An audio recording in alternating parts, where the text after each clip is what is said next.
Welcome, curious minds. Today we're diving into one of the biggest, or should I say tiniest, questions in physics.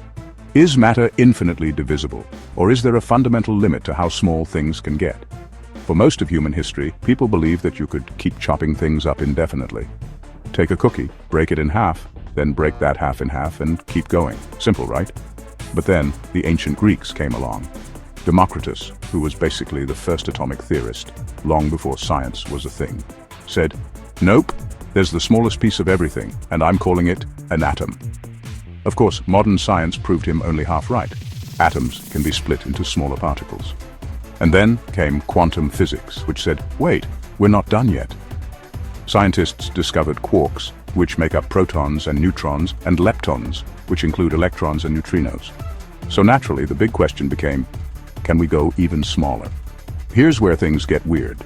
Despite all our smashing, crashing, and colliding of particles in giant particle accelerators, we haven't found anything smaller than quarks and electrons, and some scientists think we might never. Why? The standard model of particle physics. The highly successful theory suggests that quarks, electrons, and neutrinos are fundamental. They're not made of anything smaller. No matter how hard we smash them together, we haven't found any deeper structure. So far, the Planck length is considered to be the smallest ruler in our universe, a mind-bogglingly tiny distance of 10 to the negative 35th power meters. Below this scale, our current laws of physics completely break down. Gravity, quantum mechanics, and space-time itself start acting like a chaotic soup of uncertainty. Does anything even exist below the Planck length? Perhaps another universe isolated from ours. Some scientists argue that if something exists at this scale, it wouldn't affect our universe in any way we could observe.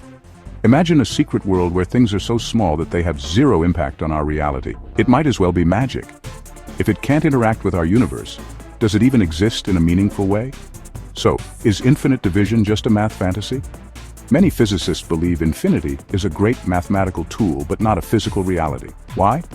Because whenever infinities show up in physics equations, they tend to cause problems. Think black holes, singularities, and quantum field theories that need renormalization to remove pesky infinities. Instead, the universe might have a built-in smallest possible size, a pixelated reality, if you will. Kind of like how video games look smooth until you zoom in too far and see the individual pixels.